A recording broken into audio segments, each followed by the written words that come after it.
રાજ્યમાં વધ્યા આપઘાતના બનાવ। નમસ્કાર, ગુજરાત ન્યૂઝમાં આપનું સ્વાગત છે અને ડે સ્પેશિયલ કાર્યક્રમ સાથે હું માલવી પટેલ આપ સૌનું સ્વાગત કરું છું। આપઘાતના બનાવોમાં દિવસમાં વધારો થઈ રહ્યો છે। દિવસે ને દિવસે આ ઘટનાઓ સતત વધી રહી છે, જે એક ચિંતાનો વિષય છે। આવી અવારનવાર ઘટનાઓ તમે પણ અખબારમાં અથવા તો ન્યૂઝ ચેનલ્સમાં જોઈએ છે। ખાસ કરીને વાત કરીએ તો રિસન્ટલી એક ઘટના બની છે ગાંધીનગરમાં, પરિણીત સગીરા દ્વારા આપઘાત કરવામાં આવ્યો છે। આ સાથે એના પહેલા પણ એક ઘટના બની છે વડોદરાની અંદર, એન્જિનિયરની પત્નીનો આપઘાત સામે આવ્યો છે। ઘણી બધી આવી ઘટનાઓ છે। એક યુવક કે જે ક્રેન પર ચડી ગયો અને ક્રેન ચલાવતો હતો, તેના પર 32મા માળેથી આપઘાત કર્યો છે, ગળે ફાંસો ખાધો છે। આ સાથે મોરબીની પણ એક ઘટના સામે આવી છે। પતિ અન્ય યુવતી સાથે વાત કરતા પત્ની દ્વારા આપઘાત કરવામાં આવ્યો છે। આવી ઘણી બધી ઘટનાઓ આપણા સમાજની અંદર બનતી હોય છે, ત્યારે એ ચિંતાનો વિષય બની જતી હોય છે। અત્યારે કહેવાય ને કે સહન શક્તિ ક્યાંક ઓછી હોય છે, તો ક્યાંક કહેવાય ને કે માનસિક પ્રેશર જે છે, આપણે ડિપ્રેશન જેને કહીએ છીએ, તેનો પણ લોકો ભોગ બનતા હોય છે। અને ક્યાંક ને ક્યાંક અત્યારે જે કોમ્યુનિકેશન ગેપ છે પરિવારની અંદર, તે પણ મુખ્ય જે પરિબળ છે તે કહી શકાય। કારણ કે કહેવાય ને કે કોમ્યુનિકેશન ગેપ જો પૂરી દેવામાં આવે તો ચોક્કસથી તમે એકબીજા સાથે વાત છે જે શેર કરી શકો છો, જેનાથી તમારો જે ભાર હોય છે એ મગજનો ભાર થોડો ઘણો ઓછો થાય છે, જેના કારણે તમારું અડધું ટેન્શન ઘટી જતું હોય છે। પરંતુ અત્યારે જે ઘટનાઓ સામે આવતી હોય છે, ઇવન પરિવારમાં રહેતા સભ્યોને પણ ખબર નથી હોતી કે શા માટે કોઈ વ્યક્તિ દ્વારા આ પ્રકારનું પગલું ભરવામાં આવે છે। એટલે ચોક્કસથી આ ચિંતાનો વિષય અત્યારે બની ગયો છે। આ જ વિષય ઉપર આપણે ડે સ્પેશિયલ કાર્યક્રમમાં વાત કરવી છે। આપણી સાથે ગેસ્ટ પેનલમાં જોડાયા છે ડોક્ટર પ્રશાંત ભીમાણી, જેઓ સિનિયર સાયકોલોજિસ્ટ છે। પ્રશાંતભાઈ, સ્વાગત છે આપનું ડે સ્પેશિયલ કાર્યક્રમમાં। Thank you. સાથે અન્ય ગેસ્ટ પણ જોડાયા છે મીરા શાહ, જેઓ સાથ સંસ્થાના વોલેન્ટિયર છે। મીરાબેન, આપનું પણ સ્વાગત છે ડે સ્પેશિયલ કાર્યક્રમમાં। Thank you so much. સૌથી પહેલા તો મીરાબેન, આપને પૂછવું છે, સાથ સંસ્થાને હેલ્પલાઇન પર કયા પ્રકારની સમસ્યાઓ અને સૌથી વધુ કેસો આવતા હોય છે? સૌથી પહેલાં તો હું થેન્ક યુ કહીશ ન્યૂઝ ચેનલને, કે જે અત્યારે સમાજમાં એક મોટો પ્રોબ્લેમ વધી રહ્યો છે, દૂષણ કહેવાય તો એને દૂષણ બી કહી શકાય, દુઃખનો વિષય છે, એ એવા વિષયને તમે આવરી અને એના પર એક તટસ્થ નિર્ણય કોઈ તટસ્થ બોલી શકે અથવા તો પોતાના મંતવ્ય સારી રીતે રજૂ કરી શકે એવું તમે તક આપી રહ્યા છો। અમારી સાથ સંસ્થા જે લગભગ 28-29 વર્ષથી કાર્યરત છે, તો મોટાભાગે અમારે ત્યાં જે સોશિયલ પ્રોબ્લેમો હોય, સોશિયો ઇકોનોમિકલ આપણે કહીએ કે સામાજિક અને આર્થિક જે દૂષણો આપણે કહીએ અથવા તો તકલીફો કહીએ, અને જેના કારણે દુઃખ થતું હોય, લોકોને તકલીફો થતી હોય, એવા કોલ્સ ઘણા બધા આવે છે। યુવાનોના કોલ જ્યારે આવતા હોય ત્યારે મોટે ભાગે ભણતર અને નોકરી, રિલેશનશિપ ઇશ્યુઝ, ઘણી બધી વખત મા બાપ સાથેના સંબંધો એ લોકોના સારા નથી હોતા, અથવા તો અંગત રીતે જોઈએ તો જ્યારે એ લોકો કોઈ ડ્રગ્સ કે દારૂ જેવા એડિક્શનમાં બી ફસાય છે, એના કારણે એમને ઘણી બધી વખત ઇમોશનલી તકલીફો થતી હોય છે અને ગિલ્ટ પણ થાય, એમને તકલીફો, નાણાકીય તકલીફો થાય અને એમની કરિયરમાં તકલીફો થાય, એના માટે પણ એ લોકો ફોન કરતા હોય છે। વૃદ્ધો પણ અમને ફોન કરતા હોય છે, કારણ કે એ લોકોને પોતાના આખું જે જીવન એમનું જે ગયું હોય અને હવે જે બાકીનું જીવન એ લોકો ગુજારી રહ્યા હોય છે, એ વચ્ચે સંતુલન સાધવું એ લોકોને બહુ જ તકલીફ પડતી હોય છે। અને સાથે જ્યારે નવી પેઢી આવે તો એની સાથે એ લોકો સંતુલન નથી સાધી શકતા, અને એ સાથે સાથે એ લોકોને હેલ્થ ઇશ્યુ અને આર્થિક સંકળામણના પણ વિષયો હોય છે જ। આ સિવાય અત્યારે જોઈએ તો LGBTQ જેવા પણ ઘણા બધા નવા જે સબ્જેક્ટ છે, જે ટોટલી અત્યાર સુધી આપણે એનાથી અજાણ હતા, એવા બધા પણ સબ્જેક્ટને લઈને લોકો અમને કોન્ટેક્ટ કરતા હોય છે। જી ડૉક્ટર પ્રશાંત, શા માટે લોકો જીવનથી આટલા નાસીપાસ થઈ રહ્યા છે? કારણ કે આપ પણ જોઈ રહ્યા છો, દરરોજ આવી ઘટનાઓ આપણી સમક્ષ આવતી હોય છે, ત્યારે ચોક્કસથી એક ચિંતા સૌ કોઈને પરિવારની અંદર પણ થતી હોય છે। કારણ કે અત્યારે લોકો શેર કરવાનું, કહેવાનું નથી માનતા। મોટા ભાગે આપ જોશો પરિવારની અંદર પણ એક કોમ્યુનિકેશન ગેપ જોવા મળે છે। શા માટે નાસીપાસ થાય છે લોકો? આના જે કારણો આપણે જોઈએ તો એમાં કેટલાક કારણો બાયોલોજિકલ હોય છે, કેટલાક સાયકોલોજીકલ હોય છે અને કેટલાક સોશિયો કલ્ચરલ રીઝન્સ હોય છે। એમાં જો રોગની દ્રષ્ટિએ આપણે ગણીએ તો બાયોલોજિકલ કારણો સૌથી પહેલાં આવે છે। જે લોકોને ડિપ્રેશન ઓલરેડી હોય, અથવા તો જે લોકોનો ડિપ્રેશનનો રોગ છે, જેને મેજર ડિપ્રેસિવ ડિસઓર્ડર કહેવાય, અથવા તો બાયપોલર મૂડ ડિસઓર્ડર છે, અથવા તો ક્યારેક એવો પર્સનાલિટી ડિસઓર્ડર છે જેમાં તરંગીપણું એકદમ આવી જાય અને સેલ્ફ હાર્મ કરી બેસે, પોતાની જાતને નુકસાન કરી બેસે. ક્યારેક કોઈક સ્ક્રિઝોફ્રેનિક વ્યક્તિ પણ પોતાની જાણ બહાર પોતાને અથવા બીજાને મારી બેસે ઓરિએન્ટેશન વગર, એટલે એને એવો ખ્યાલ ના હોય કે હું આ કરું છું, પણ એ કરી બેસે. તો આ ગંભીર પ્રકારના માનસિક રોગો છે જેમાં બાયોલોજિકલ કારણથી વ્યક્તિ આપઘાત કરે છે અને એવું જોઈ શકાય છે. હવે જે આખી વાત છે એ બીજી અત્યારે સાયકોલોજીકલ અને સોશિયલ ઇસ્યુ જે છે એની આપણે ચર્ચા કરીએ તો કેટલાક લોકોની મનોવૃત્તિ નાનપણથી જ એક નિરાશાજનક પર્સનાલિટી તરીકે ડેવલપ થઈ હોય છે. એ લોકોને કોઈ પણ જગ્યાએ પોઝિટિવિટી જોવા કરતાં નિરાશા પહેલી દેખાતી હોય છે. આ એક એમના ઉછેરની તકલીફ છે. એમને જ્યારે શિક્ષણ આપવામાં આવ્યું હોય, એમનો ઉછેર કરવામાં આવ્યો ત્યારે જ આ નકારાત્મક વલણ ધીરે ધીરે એમનામાં ડેવલપ થયું હોય.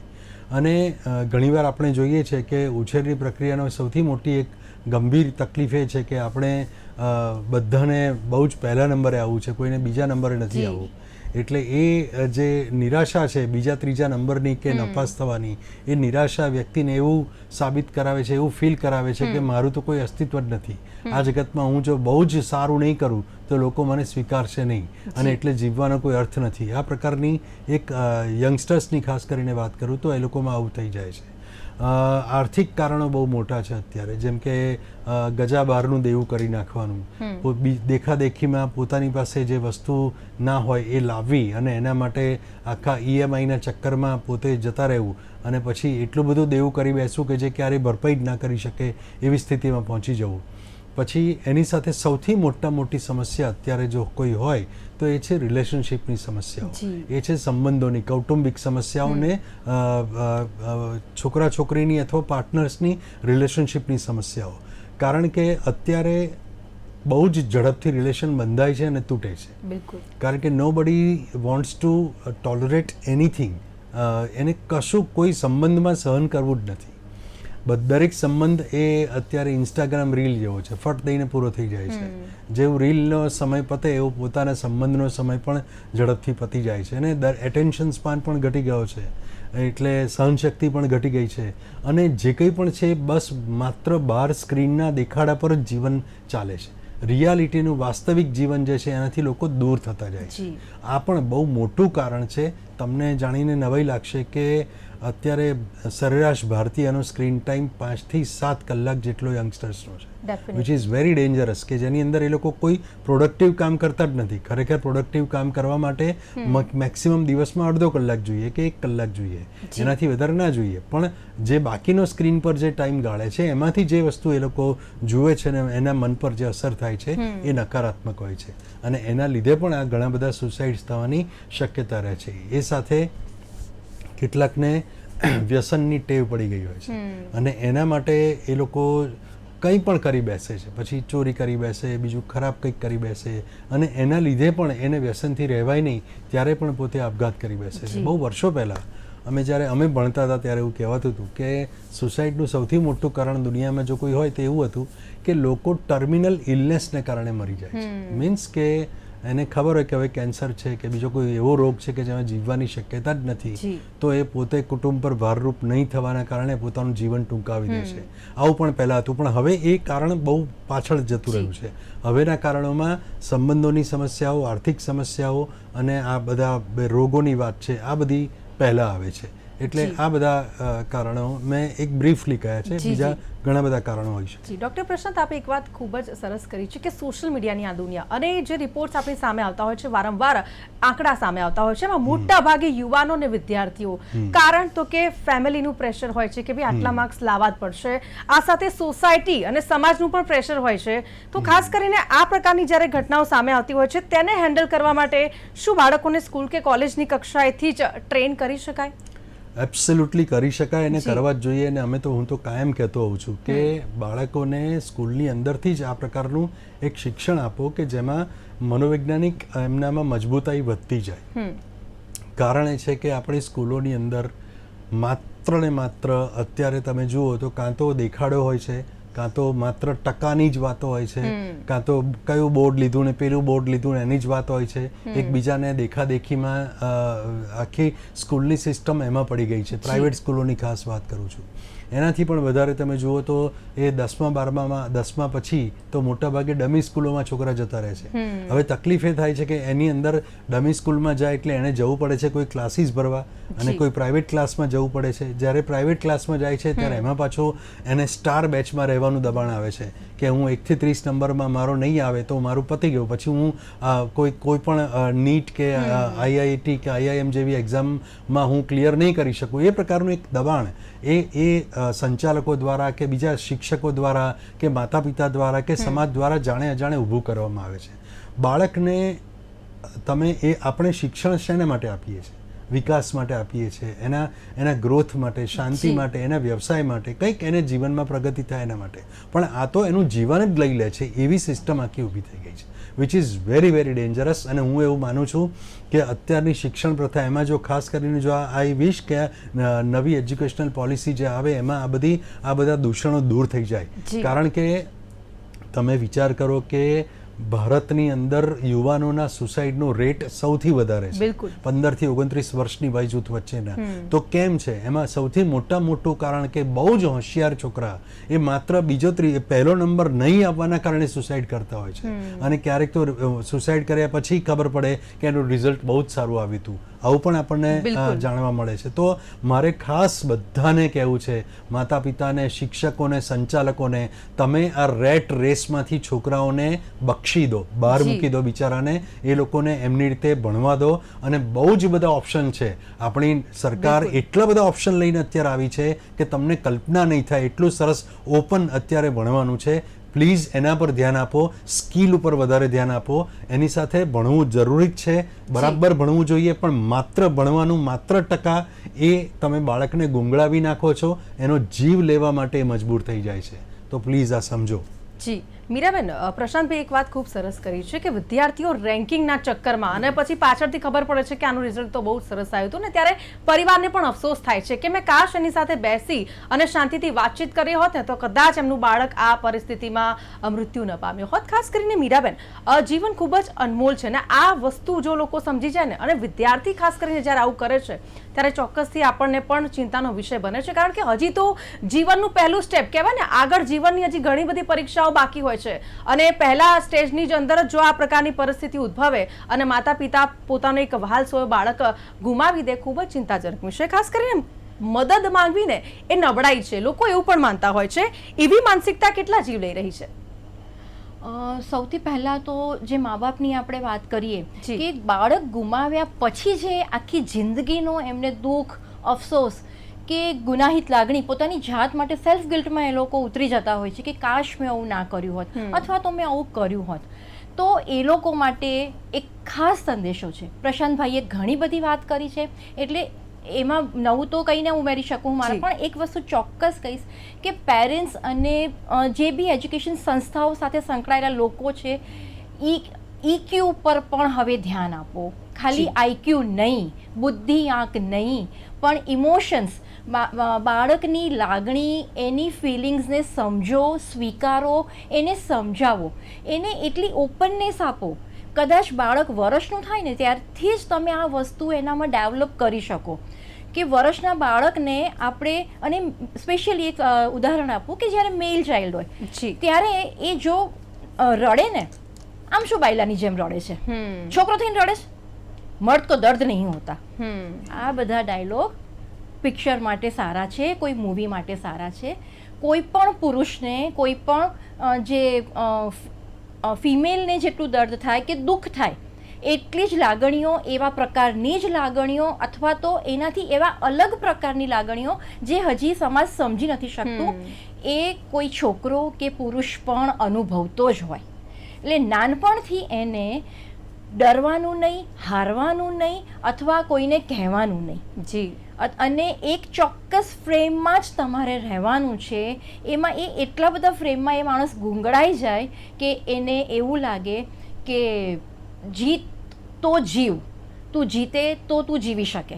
કદાચ એવી પરિસ્થિતિ આપણે ઊભી કરી દીધી છે. અને બીજી વસ્તુ કે એ લોકોને શીખવાડો, સમજાવો કે આ આકાશ તમારા માટે છે, આ જિંદગી તમારા માટે છે, અમે બેઠા છીએ. અમે તમને પાંખો આપી છે પણ તમે એને કેમ પિંજરામાં બાંધવાની વાત કરો છો? જો તમે એને પાંખો આપવા માંગતા હો તો સાથે આકાશ તૈયાર રાખો ઉડવા માટે. તમારે એને મોકલવો છે IIM-માં કે તમારે એને IIT-માં ફોરેન મોકલવો છે, તો એક જ શેના માટે તમે એને પિંજરામાં કેદ કરી દો છો? બની શકે કે એનાથી કોઈક અલગ જ વિશ્વ હોય, એનું ભવિષ્ય કંઈક અલગ જ લખાયેલું હોય. એનામાં એવી કોઈક કલા છે કે એવી કોઈક એનામાં આવડત છે. આ તો એવી વાત થઈ કે તમે માછલીને કહેશો કે તું ઝાડ ઉપર ચડ અને કબૂતરને કહેશો કે તું પાણીમાં તર. કોણ ક્યાં જીવવાનું છે? કેવી રીતે જીવી શકે એ વ્યક્તિ? બાળકોને જ્યારે પોતાનો એ ડર પોતાના મા બાપ કે કોઈ શિક્ષક કે કોઈ પોતાના મિત્ર પાસે રજૂ કરે તો એને એવા રિએક્શન મળે બહુ નાનપણથી, 2 કે 3 વર્ષની ઉંમરે પણ આ બાળક સાથે એવું વર્તન કરવામાં આવે કે જે તદ્દન અસ્વીકાર્ય હોય. એટલે શું થાય કે એ જ વખતથી બાળક પોતાની લાગણીઓને છુપાવતું થઈ જાય અને એક ડર સાથે આગળ વધે. એ ડરને એને પોતાને પણ ખબર નથી હોતી કે હું આ ડર સાથે આગળ વધી રહ્યો છું. અને જ્યારે એવું થાય, અને આ બાળક એટલે એવું નથી કે ફક્ત અત્યારે મેં જ્યારે પુરુષને જ્યારે કર્યો એના પર સ્પેસિફિક વાત કરું છું, તો એમાંથી સ્ત્રીઓ કે બાળકીઓ પણ સહેજ પણ બાકાત નથી. એટલે બાળક એ કોઈ પણ જેન્ડરનું હોય, તો એને આપણે હંમેશા એવું વાતાવરણ પૂરું પાડવું જ જોઈએ. અને એમાં બધું જ પછી આવે શૈક્ષણિક સંસ્થાઓ, શિક્ષકો કે સમાજ. સૌથી પહેલાં માતા પિતા અને દાદા દાદી કે અને બીજા જે સગા સંબંધીઓની જેની સાથે બાળક હંમેશા, અને જે 3 વર્ષ સુધીનો ટાઈમ હોય ત્યાં મેક્સિમમ એ લોકોની સાથે રહેતો હોય, તો ત્યારે એને એવું હૂંફ, એવી સિક્યોરિટી ને એવું વાતાવરણ પ્રોવાઈડ કરવું જોઈએ કે એને લાગે કે મારા કોઈ ભૂલ થવાથી હું કોઈ ગુનાહિત વ્યક્તિ નથી બની જતો, અને એ મારી ભૂલ નાની હોય કે મોટી, હું ચોક્કસ એની ચર્ચા હું મારા ઘરમાં પહેલાં કરી શકીશ. તો ઘણી બધી વસ્તુઓનો જો ત્યાંથી જ એને શીખવાડવામાં આવે, સમજાવવામાં આવે અને સાથે સાથે એને સમજવામાં આવે, આ પણ એક અગત્યની વસ્તુ છે. ચોક્કસથી. તો એનામાં જે ડેવલપમેન્ટ જે થશે, એનો જે વિકાસ થશે, એક અલગ જ સમાજનું નિર્માણ કરશે. અને સાથે સાથે જ્યારે ઉંમર વધતી જાય ત્યારે એ ઉંમર એની વધે છે ને, એના કરતાં આપણા બધાના એક્સપેક્ટેશન એની પાસેથી બહુ વધી જાય છે. એટલે એ એટલો બધો એને પ્રેશર ક્રિએટ કરે છે. તમને જાણીને નવાઈ લાગશે કે લેટેસ્ટ હમણાં જે એક બે કિસ્સા આવ્યા જેમાં 3 અને 4 વર્ષના બાળકે સુસાઇડ કરવાના પ્રયત્નો કર્યા અને બદનસીબે એકાદ બાળક એમાં પોતાની જાન પણ ગુમાવી બેઠું. પ્રકાશ સર, મારી વાત સાચી છે? પ્રશાંત સાહેબ, સાચી વાત છે ને? એટલે તમે વિચાર કરો કે આ સમાજ ક્યાં જશે? આપણે એ લોકોને ક્યાં લઈ જવા છે? આપણે શું ફક્ત આપણે કરોડો અબજોનો પ્રોફિટ કરી અને આપણા દેશને આપણે એવી રીતે વિકાસ આપણે પામવો છે કે પછી આપણે એવા સક્ષમ સમાજની આપણે આગળ ભવિષ્યમાં રચના કરવી છે કે એ કોઈ પણ પરિસ્થિતિ સામે લડી શકે, ઝઝૂમી શકે, જે એકચ્યુઅલમાં ભૂતકાળમાં આપણે બહુ સહેલાઈથી લોકો કરી શકતા. અને હું ચોક્કસ એક વસ્તુ કહીશ જે સરે કીધું કે સોશિયલ મીડિયા એ અત્યારે કદાચ એને કહી શકાય કે સૌથી મોટો રોગ છે. બિલકુલ. કે જેની સાઈડ ઇફેક્ટ તો જે છે ને હજી તો ધીમે ધીમે બહાર આવી રહી છે. એટલે કોઈ પણ હોય, પરિણિત હોય, અપરિણિત હોય, કયા રિલેશનશિપના સ્ટેટસમાં છે, એ કેટલું કમાય છે, એ બધી જ વસ્તુ ઘણી વખત ગૌણ બની જાય છે. કારણ કે એવા નવા કારણો સામે આવતા જાય છે આત્મહત્યા કરવા માટેના, કે જે અત્યંત શોકિંગ છે. ને એના માટે કદાચ ઘણા બધા નિષ્ણાંતોએ હજી એના માટે પણ નવી વસ્તુ બની રહી છે. એના વિશે કદાચ વિચાર જ નથી કર્યો. જેવી રીતે કોરોના આવ્યો કે કોરોનાએ ભલભલાને થાપ આપી દીધી, ચોક્કસ અત્યારે મેન્ટલ હેલ્થ થોડા જ વર્ષમાં એક મોટી મહામારી કે મોટો રોગ બની જવાની પૂરેપૂરી શક્યતા છે. ડૉક્ટર પ્રશાંત, આપઘાત એ કોઈ સમસ્યાનો અંત નથી અને હવે બધાએ સમજવું પડશે. ખાસ કરીને સમાજની વાત કરી આપે, સમાજે પણ બદલવાની ખૂબ જ જરૂર છે. કારણ કે ખોટી માન્યતા હોય છે કે ભાઈ છોકરો છે તો રડવું ના જોઈએ, શા માટે છોકરીની જેમ રડે છે, આ બધી માન્યતાઓ છે જેને દૂર કરવી ખૂબ જરૂરી છે, જેથી કરીને બોયઝ છે એ પણ ખુલીને પોતાની વાત છે ઇઝીલી ફેમિલી સાથે તો એટલીસ્ટ શેર કરી જ શકે. આ સાથે હવે લોકો છે કાઉન્સિલિંગ અને મનોચિકિત્સક પાસે જવામાં આજે પણ સંકોચ અનુભવે છે. એનું શું કારણ? આપણા સમાજમાં બહુ ખરાબ એક માન્યતા છે જી. કે કોઈ પણ વ્યક્તિ એ સાયકોલોજીકલ હેલ્પ લે, સાયકોલોજીસ્ટનો સંપર્ક સાધે તો એને માનસિક રોગ જ હોય અને તો જ એ જાય. Definitely. અને એને કાં તો પછી પાગલપણ હોય, ગાંઠપણ હોય કે બીજી કોઈ મુશ્કેલી હોય મોટી તો જ થાય. આ વાત એકદમ વાહિયાત છે, ખોટી છે અને બિલકુલ પાયા વગરની છે. કોઈ પણ વ્યક્તિ જેને પણ કોઈ પણ સાયકોલોજીકલ મદદની જી. જરૂર હોય એ ચોક્કસપણે એ એક્સપર્ટ પાસે જઈ શકે છે, એની સલાહ લઈ શકે છે, કન્સલ્ટેશન લઈ શકે છે, સારવાર લઈ શકે છે, થેરાપી લઈ શકે છે અને જરૂર પડે તો દવાઓ લઈ શકે છે. કારણ કે જે ડાયગ્નોસિસ જે છે એ પ્રોપર કરવામાં આવે તો ભલભલા વ્યક્તિના જીવનને આપણે બરબાદ થતું અટકાવી શકીએ છીએ. તમે એક વાત સમજો કે ઘણીવાર આપણે એવું કહીએ છીએ કે ભાઈ હૃદયમાં તકલીફ છે, પેટમાં તકલીફ છે તો તરત ડૉક્ટર પાસે જઈએ છીએ, પણ મનમાં કંઈ તકલીફ હોય તો કે ચૂપચાપ રહો, કોઈને કહેવાય નહીં, કેવું લાગશે, ખરાબ લાગશે. આ એક સામાજિક શરમ કે સંકોચની જે વાત છે એમાંથી મુક્ત થવું જ પડશે. ઓફકોર્સ નવી જનરેશન ધીરે ધીરે એના વિશે વાત કરતી થઈ છે, પણ એ જે જગ્યાએ વાત કરે છે એ જગ્યા જરા ક્વેશ્ચનેબલ છે, કારણ કે બધા લોકો સોશિયલ મીડિયાની અંદર જે ક્વોલિફાઈડ હોય કે ના હોય એવા લોકો એના વિશે અમુક વાતો કરે છે અને પછી એની સલાહ આપે છે. એ ખોટું છે. ખરેખર એના માટે પણ તમારે ચેક કરવું પડે કે કઈ વ્યક્તિ કયું ગાઈડન્સ આપે છે. અને એ સૌથી ઇમ્પોર્ટન્ટ વાત એ છે કે તમારે સૌથી પહેલાં તો એના માટે આગળ આવવું, તમારે કાઉન્સેલિંગ માટે આગળ આવવું, તમારે એના માટે એનાથી વધારે જરૂર હોય તો થેરાપી છે કે મેડિસિન છે એ બધા માટે તમારે આગળ આવવું. આ બધી જ વસ્તુઓ બહુ ઇઝીલી આપણે સ્વીકારવી જોઈએ. પશ્ચિમના દેશોમાં આ બધી બાબતો વિશે કોઈ છોછ નથી, કોઈ શરમ નથી, કોઈ સંકોચ નથી.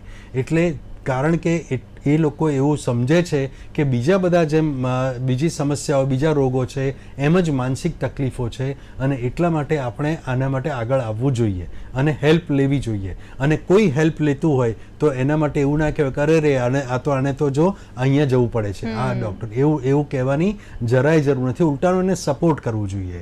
ધારો કે આ જે મીરાબેન સંસ્થામાં કામ કરે છે, ધારો કે સાથ જેવી સંસ્થામાં છે, તો એમાં તમને તકલીફ થાય ફોન કરો. તમે એને સૌથી પહેલી વાત એ છે કે તમને કોઈક સાંભળે છે તટસ્થ રીતે, નિષ્પક્ષ રીતે, તમને કોઈ ગાઈડન્સ આપે છે જે તમને ઓળખતું નથી, તમારી ઓળખ છતી કરતું નથી, તો શું કામ નહીં કરવાનું દરેક જગ્યાએ. અને ત્યાંથી ધારો કે લાગે કે એને વધારે સારવારની જરૂર છે તો તમે વધારે સારવાર માટે આગળ વધો. દરેક તબક્કાની પોતપોતાની એક સારવાર છે અને કોઈ પણ વ્યક્તિએ મનમાં સહેજ પણ શરમ સંકોચ એવો રાખવો નહીં. અત્યારે તમને જાણીને નવાઈ લાગશે કે કોરોના પછી ભારતની અંદર અથવા આખા વિશ્વમાં લગભગ 36 થી 37% જેટલી એન્ઝાઇટીની તકલીફ વધી ગઈ છે. એટલે દર 7મો ભારતીય માનસિક સમસ્યાથી પીડાય છે અને દર 4થો ભારતીય કે 5મો ભારતીય તો એન્ઝાઇટીથી પીડાય જ છે. એટલે આ એક સ્ટેટિસ્ટિક્સ અત્યારનું છે. આપણે બધા માણસો જ છીએ, દરેકને તકલીફ થઈ શકે, એના માટે કોઈ શરમાવાની જરૂર નથી. જી મીરાબેન, આપ શું કહેવા માંગો છો? છેલ્લે અમારા દર્શક મિત્રોને શું સંદેશ આપવા માંગો છો? કારણ કે અત્યંત વધી રહ્યા છે આ કિસ્સા, જે સમાજ માટે અને પરિવાર માટે પણ એક ચિંતાજનક વિષય છે. ખાસ કરીને સમાજને સાથ તરફથી હું ચોક્કસ એક સંદેશો આપીશ કે હતાશા આવશે, હાર પણ થશે, જી તમે નિરાશ પણ થઈ જશો, તમે થાકી પણ જશો, પણ પ્લીઝ અટકો નહીં. જિંદગી બહુ જ અમૂલ્ય છે. તમે એવું ના વિચારો કે તમારી સાથે કોઈ નથી. ઘણા બધા લોકો તમે નજર જો દોડાવશો તો હંમેશા તમારી આગળ પાછળ તમને સાથ આપવા માટે હંમેશા તૈયાર જ હશે. જરૂર છે થોડીક આશાની, થોડીક હિંમતની. એક હાથ તમે લાંબો કરો તો 100 હાથ ચોક્કસ તમારી તરફ લંબાવાશે. આપણે એક એવો સ્વસ્થ અને એક સરસ મજાનો એવો સમાજ રચીએ સાથે મળીને કે જ્યાં હતાશા ચોક્કસ હોય પણ આપણે કોઈને હારવા ના દઈએ. કોઈ જીતે નહીં તો વાંધો નહીં, પણ હંમેશા એનો જીવ બચાવી. જી ચોક્કસથી. Thank you very much doctor Prashant અને મીરાબેન, આપ બંનેનો ખૂબ ખૂબ આભાર. આપ બંને અમારી સાથે ડે સ્પેશિયલ કાર્યક્રમમાં ભાગ લીધે બદલ. તો જીવનમાં પરીક્ષાઓ તો ઘણી બધી આવવાની છે અને ઘણી બધી કસોટીઓ થવાની છે, પરંતુ એક વાત ચોક્કસથી યાદ રાખજો, જે રીતે અમારા ગેસ્ટે પણ કહ્યું છે કે જીવન ખૂબ જ અમૂલ્ય છે અને એની કદર કરવી પડશે. જીવનમાં સંઘર્ષ તો બધાના જીવનમાં હોય છે, પરંતુ એ સમયની અંદર હિંમત દાખવીને એ જ ખરેખર આપણે કરવી જોઈએ. તો ખાસ કરીને અત્યારે ડે સ્પેશિયલ કાર્યક્રમમાં બસ આટલું જ. ફરીથી મળીશું નવા વિષય સાથે, પરંતુ અત્યારે મને આપશો રજા. નમસ્કાર.